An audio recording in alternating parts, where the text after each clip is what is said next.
할렐루야. 네, 반갑습니다. 저는 옆 동네에서 왔습니다.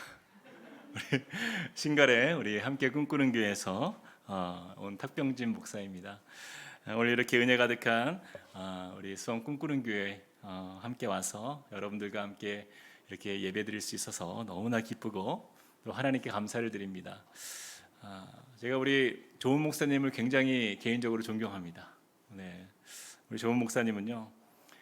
그 일반 성도 파송 운동을 위해서 이제 제가 분당우리 교회에 처음 왔을 때부터 제가 교회에 잘 적응할 수 있도록 옆에서 많이 도와주셨어요.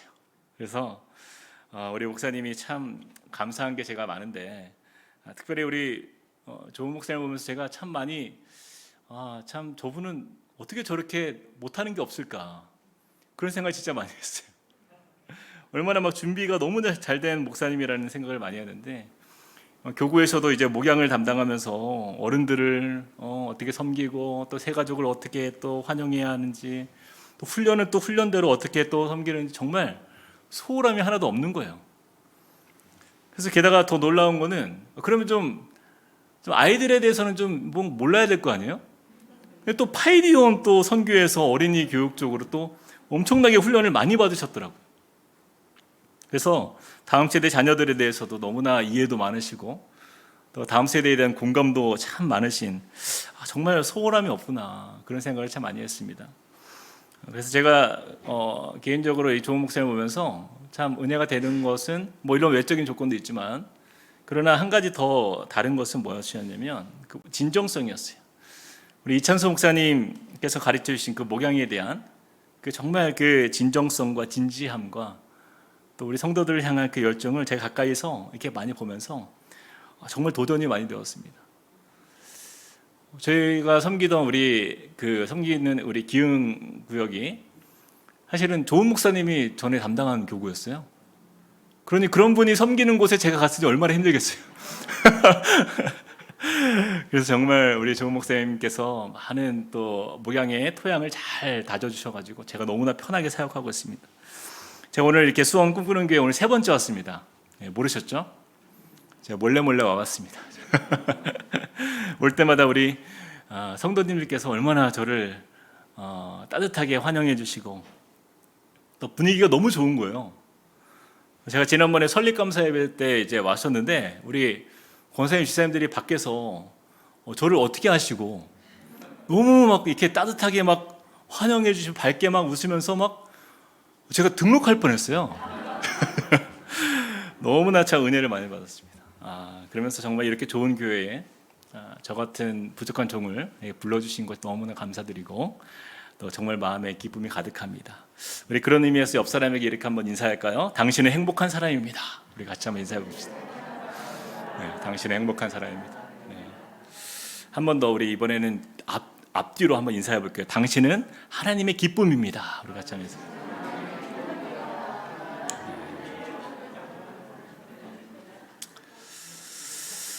오늘 드려지는 우리의 예배 속에서 우리 하나님께서 우리 예배를 또 기쁘게 받으시고 우리 기도 가운데 함께 하실 줄 믿습니다. 제가 예전에 청소년 시기에 가장 감명 깊게 보았던 영화가 하나 있었는데 혹시 여러분들 나이가 드신 분들은 아마 좀 아실 겁니다. 10개라는 영화가 있었어요. 우리 전도사님들은 공감이 안 될 텐데 10개라는 그 영화가 저는요 그 영화를 교회에서 봤거든요. 옛날에는 교회에서 영화를 틀어줬어요. 그 영화를 이렇게 보는데 정말 이렇게 큰 감동을 받았던 영화는 그때 처음이었던 것 같아요. 이 10개라는 영화가 1962년 작품이에요. 근데 우리나라에서는 1973년에 개봉했고 이후에 1982년에 두 번에 걸쳐서 이렇게 10년마다 한 번씩 재개봉했을 만큼 엄청난 히트친 영화였어요. 근데 이 영화의 내용은 우리가 잘 알다시피 모세라는 인물의 그 일대기와 함께 노예로 고통받던 그 히브리 민족 그 이스라엘 백성들을 애굽에서 이렇게 이끌어내는 그 출애굽기 말씀의 내용을 다루고 있어요. 제가 어렸을 때 그 영화가 얼마나 감동이 되었던지요. 제가 그 영화를 한 10번 정도는 본 것 같아요. 근데 왜냐하면 마지막 부분 그 클라이막스 장면이 너무나 저한테는 굉장히 스펙타클했기 때문이에요. 이스라엘 백성들이 이제 모세와 함께 애굽을 탈출하는데 뒤에 이제 애굽 군대가 이렇게 쫓아옵니다. 근데 더 이상 갈 데가 없는 거예요. 그 홍해 앞에서. 제가 스토리를 아는데도 참 같이 조마조마하면서 그 영화를 보는 거예요. 그때 이제 백성들을 향해서 이제 모세가 이렇게 외치는 거예요. 만민의 주님께서 우리를 위해 싸우실 것입니다. 전능하신 하나님의 능력을 보십시오 하면서 지팡이를 탁 들어요. 그러자 장관이 펼쳐집니다. 홍해가 쫙 갈라지는 거예요. 저는 홍해가 갈라질 때 그 이스라엘 백성들의 그 놀라는 장면을 저는 잊을 수가 없어요. 어쩌면 성경 역사에서 이스라엘의 그 정말 수많은 사건과 그 하나님의 역사가 있었지만 그 가장 극적인 역전의 순간이 어쩌면 이 바로 홍해의 기적을 경험한 그 순간이 아니었을까라는 생각을 해보는 것입니다. 그런데 이렇게 모세의 인도를 따라서 그들이 홍해를 건너는 엄청난 기적을 경험했는데 바로 이것이 그들에게 있어서 무엇을 의미합니까? 바로 이스라엘 백성들은요, 요셉 이후에 그 애굽의 노예가 되어서 무려 400년 동안을 그들은 그 히브리 그 어떤 노예로 또 그 어려운 그 시간들을 보내왔잖아요, 애굽에서. 그래서 그들의 마음 가운데는 이런 의심들이 많았을 거예요. 이 긴 시간 동안 그들의 정말 그 부모를 통해서 전수되어 왔던 그 여호와 하나님, 과연 그분이 살아계신가라는 거예요. 과연 그분이 살아계신가? 우리의 기도 가운데 응답하고 계신가? 과연 우리가 믿는 그 하나님은 과연 우리를 지키시는 하나님인가? 근데 이 출애굽 사건을 통해서 400년 동안 그들이 가졌던 그 모든 의문과 의심과 그 의문의 먹구름이 싹 거치는 너무나 통쾌한 하나님의 역사였다라는 거예요. 그래서 하나님의 그 살아계심을 그들은 직접 이렇게 목도하는 가장 역사적인 장면이 바로 이 홍해가 갈라지는 사건이었다라는 거예요.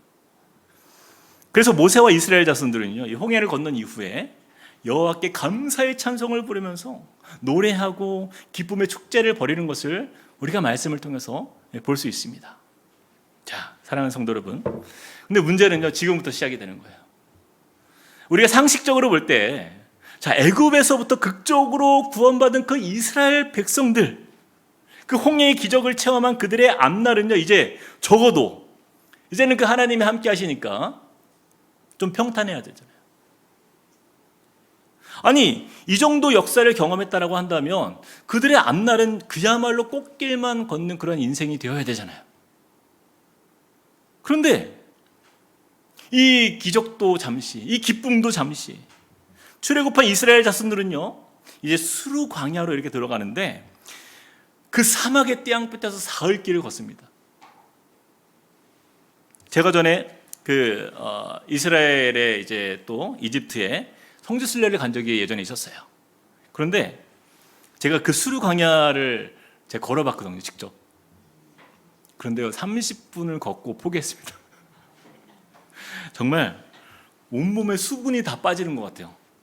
너무나 더워가지고 목이 정말 타들어가고, 야, 이런 길을 이스라엘 사람들이 사흘을 걸었다? 야, 진짜 힘들었겠다. 그렇게 그들은요, 목이 메일 대로 메인 상태에서, 지칠 대로 지친 상태에서 드디어 그들이 기다리고 기다리던 사흘 만에 뭘 만난 거예요? 물을 만난 거예요. 22절과 23절을 우리 같이 한번 읽어보겠습니다. 함께 읽겠습니다. 시작. 모세가 홍해에서 이스라엘을 인도하며 그들이 나와서 수르 광야로 들어가서 거기서 사흘 길을 걸었으나 물을 얻지 못하고 마라에 이르렀더니 그곳 물이 써서 마시지 못하겠으므로 그 이름을 마라라 하였더라. 여러분, 어디까지 온 거예요? 마라라는 곳까지 왔어요. 마라. 근데 우리가 말씀을 보았듯이 그토록 기다리고 기다렸던 물을 발견했는데 그 물은 어떤 물이었어요? 쓴물이었다는 거예요. 물이 쓴으로 마시지 못하겠다는 거예요. 제가 이 말씀을 예전에 한번 나누니까 어떤 성도님이 그렇게 말씀하시더라고요. 아, 목사님, 그 정도 힘들게 왔으면 좀 물이 써도 마셔야 되는 거 아닙니까? 우리 좀 쓴물 마실 수 있잖아요. 참고. 근데 우리가 생각하는 그 정도의 물이 아닌 거예요. 한국어 성경에는 물이 쓰다라고 나오는데 이게 원어로 보면 이 마라의 물은요, 짜고 악취가 나서 도저히 마실 수 없는 물이었다라는 거예요. 그래서 그 물이 다른 번역된 책에서는 어떻게 번역하고 있냐면 시궁창 물과 같다라고 이렇게 나와요. 그러니까 우리가 생각하는 물이요, 정말 시궁창 냄새가 나는 그런 물이었다라는 거예요. 여러분 생각해 보세요. 3일 동안 물 없이 사막을 걸어왔는데 그나마 발견한 물이 시궁창 물과 같은 그러한 물이었다. 얼마나 실망이 되겠습니까? 자, 이렇게 마실 물이 없게 되자 이제 이스라엘 백성들이요, 이제 그들이 행동에 옮기는데 어떤 행동을 합니까? 모세에게 와서요 이렇게 얘기합니다. 모든 책임을 이제 모세에게 지우는 거예요. 모든 책임을 묻습니다. 당신이 우리를 애굽에서 데리고 나왔기 때문에 우리가 사막에서 죽게 되었다. 모세를 공격하기 시작해요. 그리고 모세는요 어떻게 하냐면 가만히 하나님을 찾습니다. 그리고 이 모든 상황을 하나님께 맡기고 그가 부르짖어 기도하기 시작해요. 근데 우리가 알다시피 이 말씀에서 어떻게 진행이 돼요? 그가 하나님께서 모세에게 한 나무를 가르쳐 그 물에 던지게 하셨을 때에 놀랍게도 어떤 역사가 나타나요? 그 물이, 그 시궁창 물과 같았던 그 물이 먹을 수 있는 물로 바뀌게 되는 역사를 보게 되는 거예요. 저는 오늘 말씀을 묵상하면서 이런 질문을 해보게 되었어요. 왜 하나님은 이스라엘 백성들을 아무런 도움이 되지 않는 그 고통의 장소로, 그 절망의 장소로, 이 마라라는 장소로 하나님 인도하셨을까? 그런 질문을 해보게 되는 거예요. 제가 이 마라에 대해서 연구된 책들을 좀 찾아봤어요. 근데 이 마라라는 곳은요, 홍해에서 약 한 75km 정도 떨어진 곳이에요. 그러니까 75km를 걸어왔다는 얘기예요. 지금은 이제 아인 하와라라는 이제 지역으로 지금 우리 고고학자들은 추정을 합니다. 근데 중동의 아랍 사람들 사이에서도요, 그 마라는요 굉장히 유명한 곳이에요. 무엇으로 유명하냐면 그 물의 질이 떨어지고 더럽고 악취가 나서 아무도 사람들이 찾지 않는 곳으로 유명합니다. 지금도. 그런데 그곳에 이스라엘 백성들을 누가 인도하신 거예요? 하나님이 인도하신 거예요. 갈증으로 고통받던 이스라엘 백성들에게 아무런 필요를 채워줄 수 없는 그것이에요. 근데 왜 하필 하나님은 마라 가운데 그들을 불러서 이 시궁창 같은 물을 보게 하심으로 그들의 마음을 어렵게 하고 또 절망 가운데 거하게 하셨을까? 그런 질문을 하게 되는 거예요. 그런데 그 이유에 대한 대답을 찾는 데는요 그리 오래 걸리지 않았습니다. 자, 우리 함께 25절을 우리 큰 목소리로 한번 읽어보겠습니다. 25절 시작. 모세가 여호와께 부르짖었더니 여호와께서 그에게 한 나무를 가리키시니 그가 물에 던지니 물이 달게 되었더라. 거기서 여호와께서 그들을 위하여 법도와 율례를 정하시고 그들을 어떻게 했다고요? 시험했다라는 거예요. 여러분 잘 보세요. 하나님께서 이스라엘 백성들을 마라로 인도하신 그 이유와 목적이 분명히 있었는데 그것은 한 가지였어요. 바로 그들의 믿음을 어떻게 해요? 시험하기 위함이었다라는 거예요. 하나님의 테스트였어요. 하나님의 테스트. 하나님은 실수로 그들을 마라로 인도하신 것이 아니라는 거예요. 하나님은 의도적으로 이스라엘 백성들을 마라로 인도하셨어요. 그리고 그들에게 가장 필요한 것, 그것을 가지고 하나님께서 시험하시는 거예요. 근데 이스라엘 백성들은요, 그 마라의 시험 앞에서 어떻게 된 거예요? 실패했어요. 하나님을 신뢰하며 믿지 않았어요. 그들은 하나님을 신뢰하지 않았어요. 그 순간 원망과 불평과 그들의 기대가 무너졌던 그 상황 속에서 그들은요, 전혀 마실 수 없는 이 물 앞에서 무너지고 말았다라는 거예요. 그리고 그들이 했던 행동은 뭐예요? 원망과 불평이었다라는 것입니다. 어쩌면 이스라엘 백성들의 모습이요, 저와 여러분의 모습일 수도 있어요. 우리가 그토록 원하고 바라던 우리의 기대가 무너졌을 때 우리도 너무나 쉽게 절망하는 모습을 볼 때가 있잖아요. 그렇죠? 새벽 기도도 하고 또 금요 기도에도 나오고 또 수요일 날도 예배를 드리고 그토록 하나님께 기도하면서 간구하면서 기도했는데 마치 하나님께서는 내 기도 가운데 응답하지 않는 하나님처럼, 내 기도 가운데 전혀 듣지 않는 하나님처럼, 나의 기도는 전혀 받지 않으시는 하나님처럼, 다른 사람들의 기도는 다 응답받는데 왜 내 기도만 응답이 안 되냐는 거예요.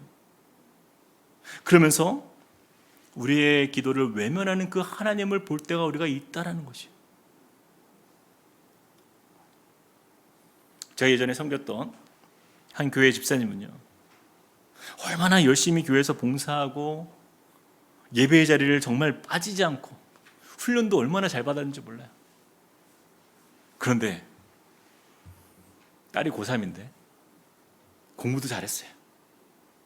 원하는 이제 대학에 충분히 붙을 수 있는 실력이 됐는데 떨어진 거예요. 그냥 의심의 여지가 없었어요. 당연히 된다. 철석 붙을 줄 알고 있었는데 떨어진 거예요. 그래서 바로 시험에 들었습니다.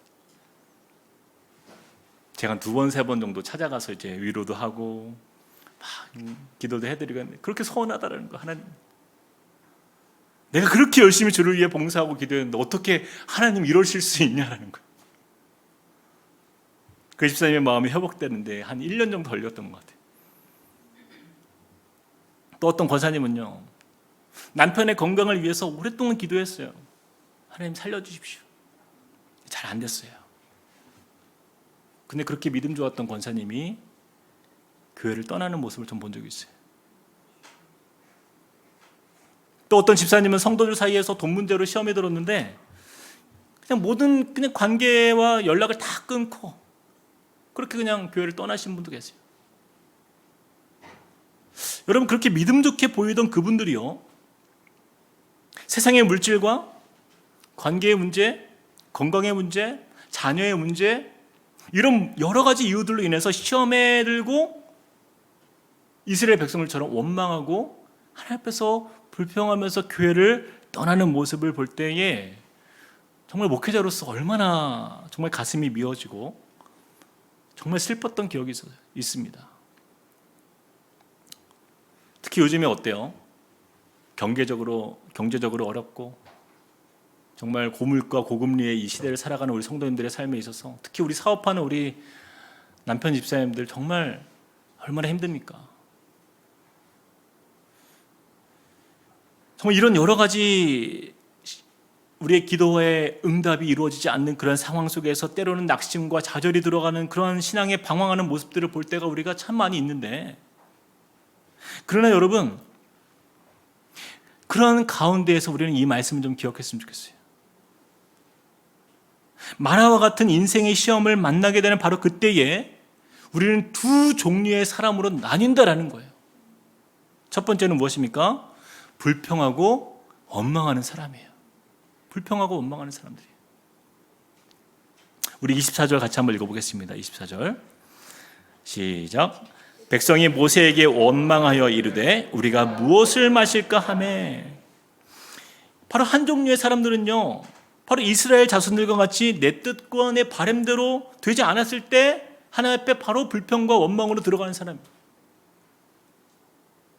근데 누구한테 원망하고 있는 거예요? 모세에게 원망하고 있어요. 자신의 문제를 다른 사람에게 전가하는 거예요.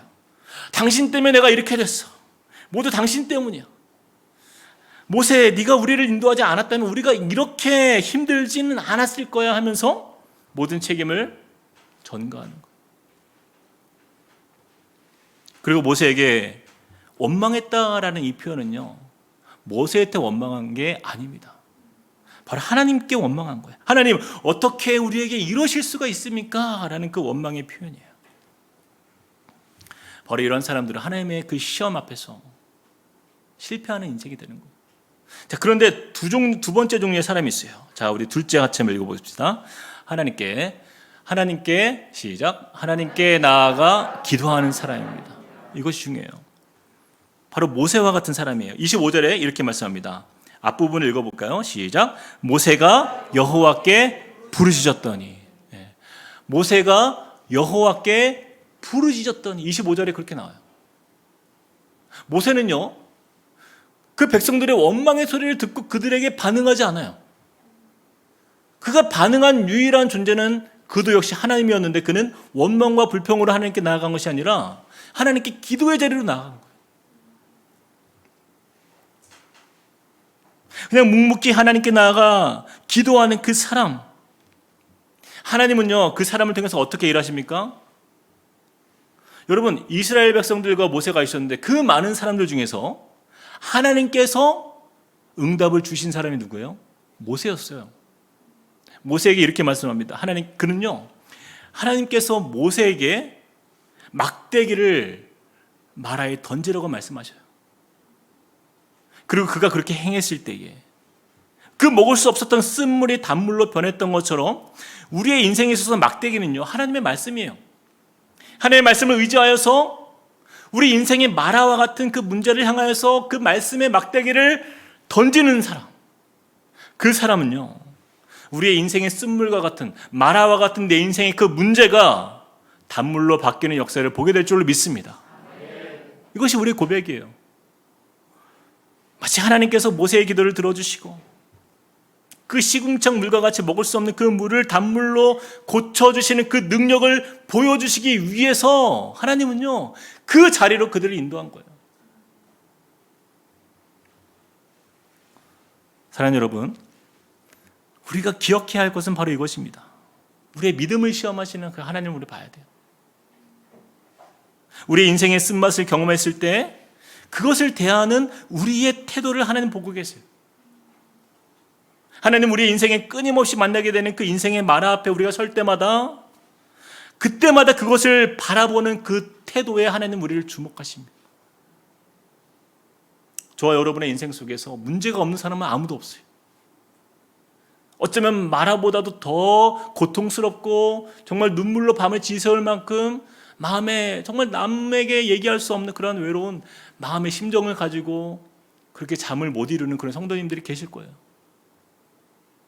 그때 우리는요 원망과 불평에 우리의 입술을 내려놓고 하나님께 나아가는 거예요. 모세와 함께, 모세와 같이. 여러분 성경을 잘 보면요 이스라엘 백성들은요 마라를 만나기 전에 불과 3일 전입니다. 3일 전. 그들이 홍해 앞에서 큰 위기를 처했잖아요. 잘 생각해 보세요.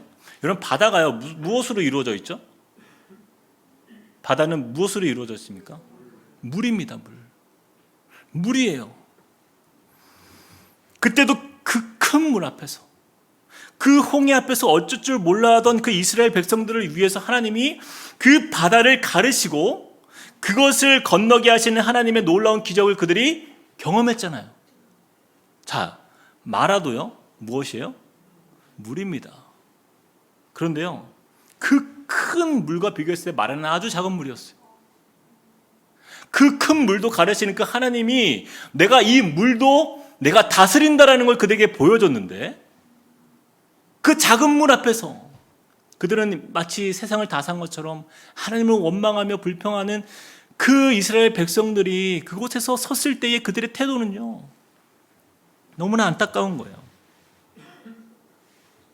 이미 큰 물을 가르신 능력의 하나님께서 이 작은 마라의 물 앞에서 우리를 절망과 낙담으로 주저앉게 만드시는 그 정도의 하나님 아니다라는 거예요. 우리는 여러 상황 속에서 하나님의 능력을 의심하는 그런 어리석은 인생이 되어서는 안 된다라는 것입니다. 하나님은 이미 보여주셨어요. 나를 믿어라. 이 큰 물도 내가 다스리는 하나님이다. 그 은혜를 경험했다라고 한다면 그들은 마라 앞에서 하나님을 인정했어야 돼요. 하나님께 기도했어야 돼요. 하나님께서 해결해 주실 것을 믿었어야 됐어요. 우리의 인생 속에 어떤 마라가 우리 앞에 닥쳐올지라도 우리의 인생 속의 과거를 한번 돌이켜보면요 우리도 홍해를 가를 만한 그러한 기적의 역사를 우리의 인생의 고비고비마다 하나님께서 이루어 주셨잖아요. 그 하나님께서 우리의 삶을 이끄신다라는 거예요. 오늘 말씀을 묵상하면서 좀 제 자신을 좀 돌아보게 되었는데 저희 가정은요, 오랫동안 아이가 없는 가정이었습니다. 마치 한나가 사무엘을 얻고자 이렇게 간절히 기도했잖아요. 저희는 그런 가정이었어요. 저희 부부가 결혼하고 이제 2년이 지났을 때에 미국으로 이제 유학을 가게 됐는데, 그때 부모님께 약속을 했어요. 저희가 갈 때는 둘이 가지만 올 때는 셋이 오겠습니다. 약속을 하고, 그리고 7년을 이제 유학을 하고 돌아왔어요. 돌아올 때 둘이 돌아왔습니다. 얼마나 소망이 없는 가정이에요. 지금 평생 우리가 자녀 없이 살겠구나. 그렇게 10년 동안 아내와 함께 아이를 달라고 기도하면서 여러 이제 우리 권사님들 만나는 집사님들, 특히 자녀가 많은 그 집사님들 보면은 제발 우리 가정을 위해서 기도를 좀 해달라고 목회자지만 부탁을 많이 했어요.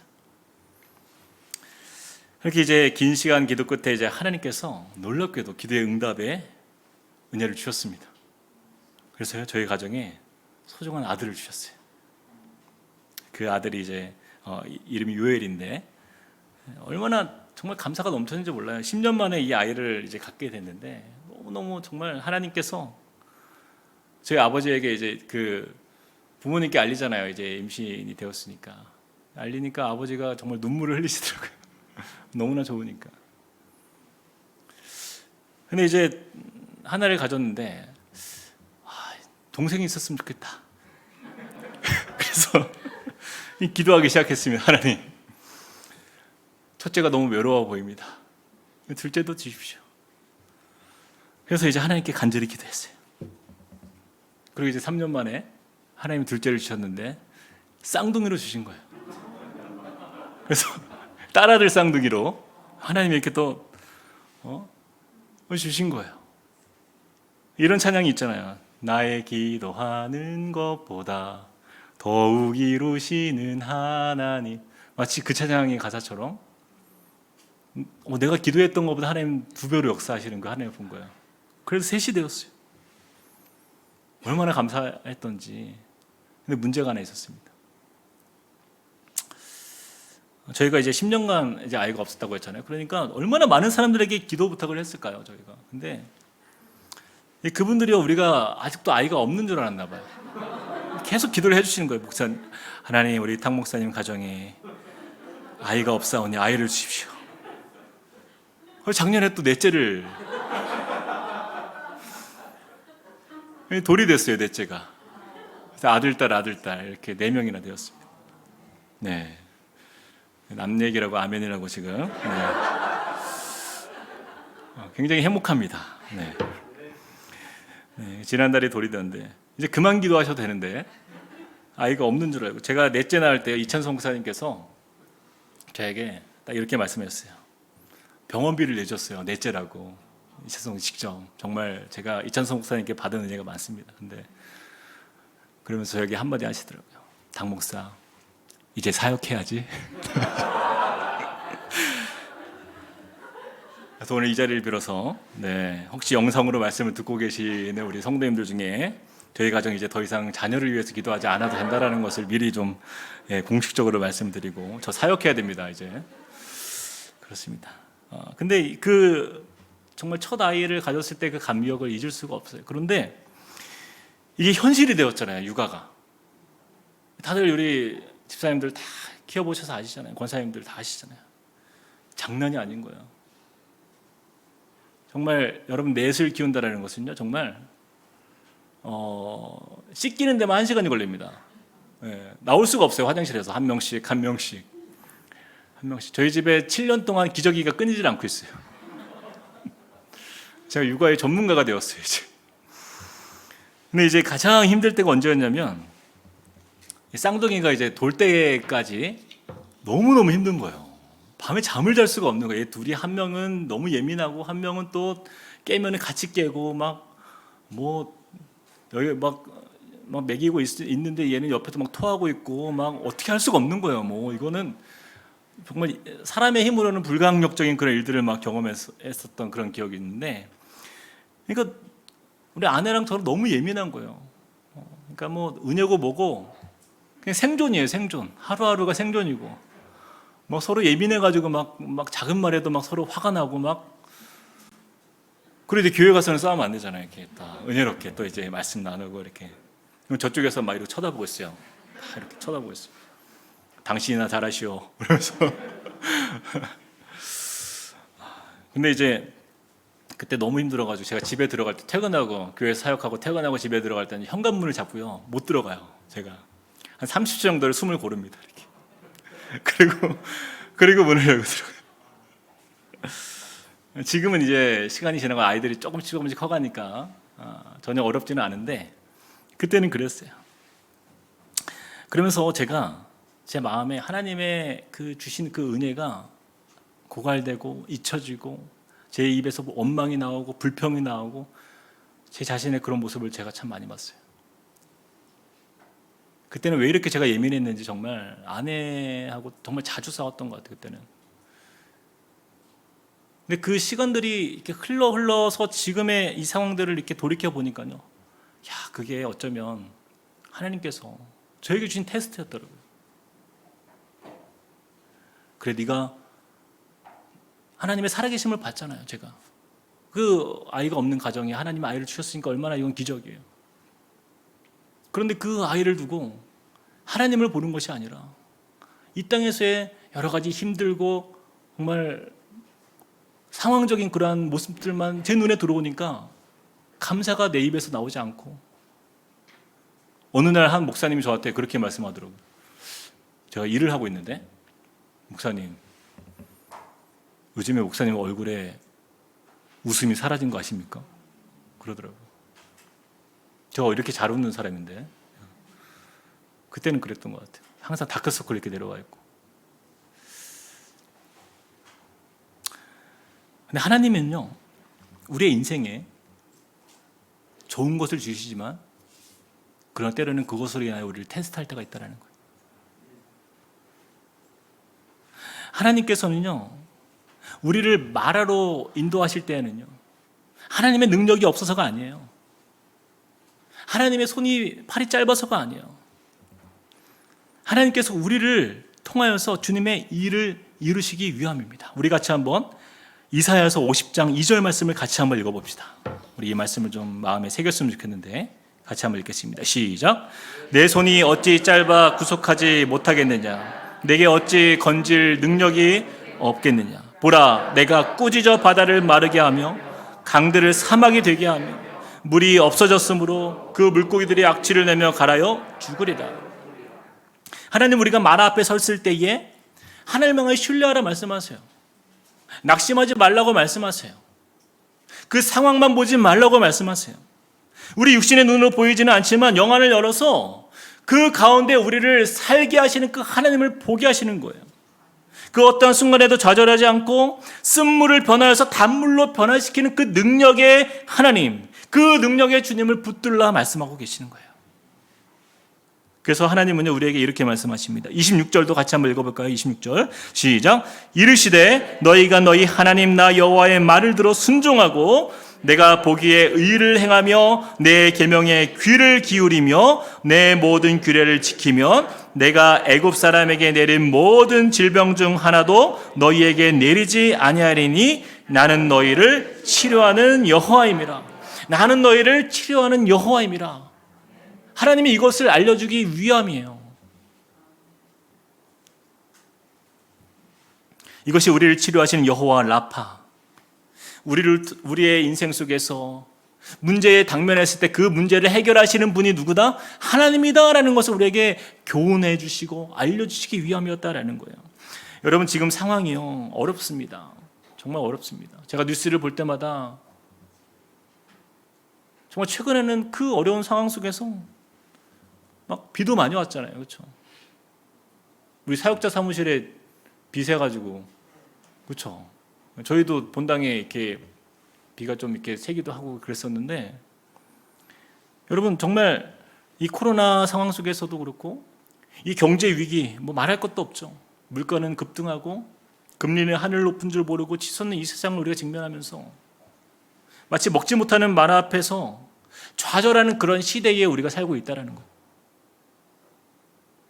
여러분, 우리 자녀들이 다음에 얘네들이 살 때에는 참 세상이 좋아질 거야 라고 여러분 장담할 수 있어요? 이 온난화 얼마나 심각합니까? 이 세상에 정말 이 시급한 이 위기 상황은요, 누구도 지금 손을 못 대고 있잖아요. 게다가 코로나 블루, 경기 침체 블루, 사람들의 마음에 우울함이 가득한 세대가 되었어요. 앞날에 희망을 찾지 못하는 세대 속에 우리가 살고 있어요. 그런데 우리 육신의 눈으로 볼 때는요, 그런 상황이 인정이 됩니다.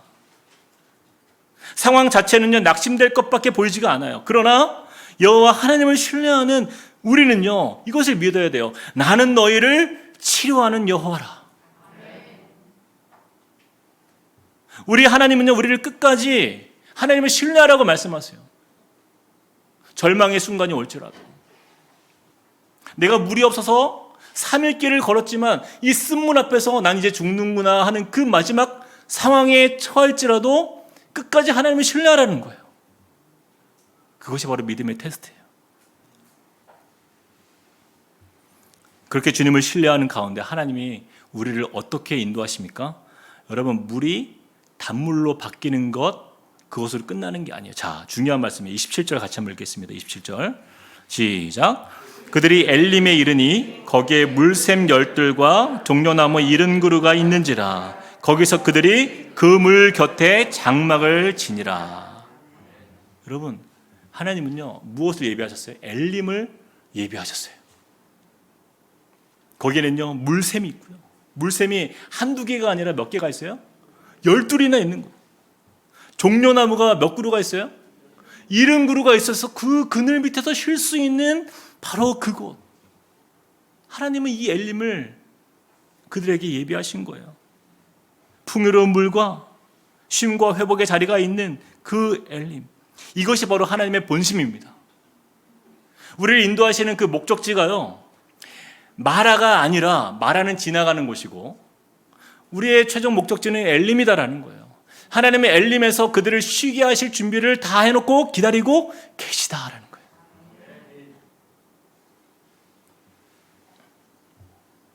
그런데 우리가 이 마라의 훈련이 없다면, 이 마라의 시험이 없다면요, 이 믿음의 테스트가 없다라고 한다면 그들은 믿음이 자랄 수가 없어요. 하나님을 향한 그 신뢰가 확신으로 다가올 수가 없는 거예요. 그래서 하나님은 그들에게 엘림을 당도하기 전에 마라를 통하여서 하나님을 의지하는 법을 배우게 하시고, 그리고 하나님을 더 신뢰하라 말씀하시는 거예요.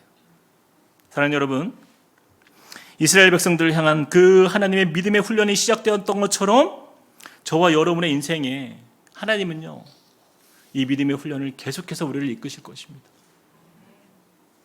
혹시 여러분 가운데 지금 마라에 거하고 계시는 성도님들이 분명히 계실 거예요. 답이 보이지 않고, 믿었던 하나님, 과연 하나님 어디 계시지? 지금 당장 나한테 아무런 도움이 되지 않는 그 하나님, 너무나 외롭고 너무나 마음 가운데 곤고함이 있는 그 상황 속에서 여러분, 실망하지 마십시오. 하나님은요, 저와 여러분을 향해서 이 믿음의 테스트를 거치게 하신 후에 엘림으로 인도하실 것을 믿습니다.